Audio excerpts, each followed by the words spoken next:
بسم الله الرحمن الرحيم En şefkatlik, en mehriban Allah'ın ismi bilen başlayman.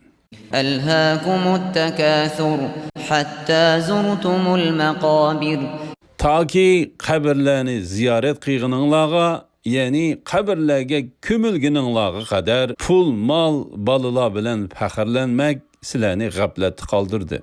كلا سوف تعلمون Rastla kelgüsünü bilisiler. ثم كلا سوف تعلمون Andın rastla kelgüsünü bilisiler. كلا لو تعلمون علم اليقين Eğer sile rastla hakiki bilsenla gaflet kalmanlar. لترون الجحيم Sile çokum cehennemni körüsüler. ثم لترونها عين اليقين Andın onu çokum öz közünle bilen körüsüler. ثم لتسألن يومئذ عن النعيم Andın dünyada silerge verilgen nimetlerden sual sorak kılınısılar.